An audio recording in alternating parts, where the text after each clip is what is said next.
আসসালামু আলাইকুম, সবাইকে আমার চ্যানেলে স্বাগতম। আপনাদের জন্য আরও একটি ভিডিও নিয়ে আসলাম। ভিডিওটি হচ্ছে কুণ্ডেশ্বরী, সেই কুণ্ডেশ্বরীর নাম আপনাদেরকে পূর্বে বলেছি।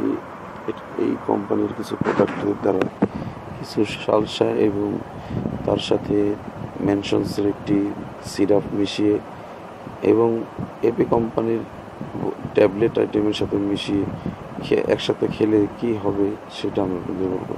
প্রথমে অমৃত সিরাপ যেটা, সেটাকে বলা হয় মেহবিনাস।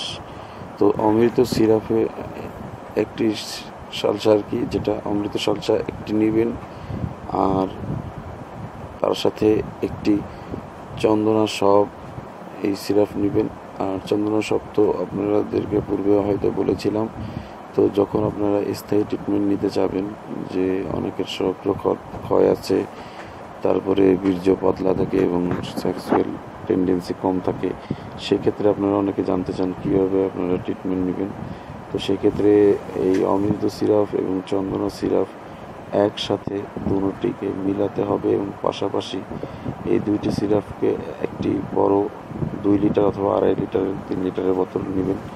নিয়ে সেই বোতলের মধ্যে প্রথমে অমৃত সিরাপটি ঢালবেন এবং পরে চন্দনা সব সিরাপটি ঢালবেন।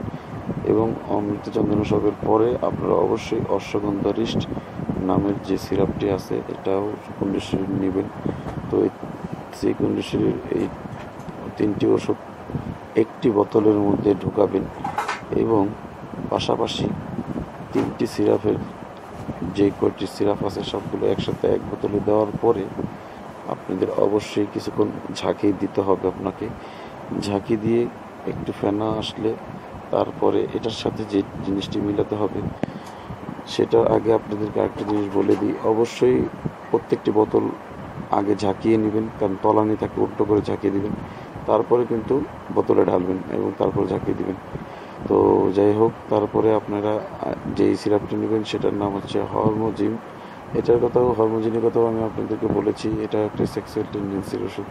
তো এই সিরাপটি আপনি নেবেন।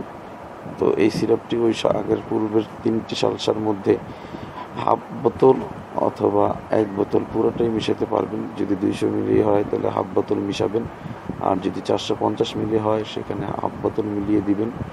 তো মিলিয়ে খুব ভালোভাবে অনেকক্ষণ ঝাঁকিয়ে দিবেন। বোতল যদি কাচের হয় তো হয়তো খুব ভালো হয়, আর যদি বোতল কাচের না হয় সেক্ষেত্রে প্লাস্টিকের বোতলেও সংরক্ষণ করে রাখা যাবে। তবে বেশি দিন হবে না, 2 মাস রাখা যাবে, 2-3 মাস, এর বেশি থাকা যায় না। তো ওই ওষুধগুলো মিলাবেন। আর অবশ্যই 6 চামচ করে দিনে 2 বার অথবা 4 চামচ করে দিনে 2 বার, সাথে সামান্য পানি। 3 থেকে 4 চামচ আর সর্বোচ্চ 6 চামচ খাওয়া যাবে। তবে 6 চামচ আগে নেবেন না, প্রথমে 3 চামচ দিয়ে শুরু করবেন। 3 চামচ ওষুধ, 3 চামচ পানি, সকালে রাত্রে ভরা পেটে খাবেন। আর সাথে এই যে সিদ্ধ মগজদোষ ট্যাবলেটটি, এটি একটি করে সকালে, একটি করে রাতে, দিনে 2 বার খাবেন সামান্য মধু দ্বারা। আর কাঁচা পানও খেতে পারেন সাথে, অবশ্যই ভরা পেটে খাবেন। তো যাদের পুরোপুরি নিস্তেজ হয়ে গেছে এবং বাত রক্ত সমস্যা আছে তারা এটা করবেন। তো আমার ভিডিওটি ভালো লাগলে শেয়ার, সাবস্ক্রাইব, লাইক দিবেন। অবশ্যই আপনারা আমার চ্যানেল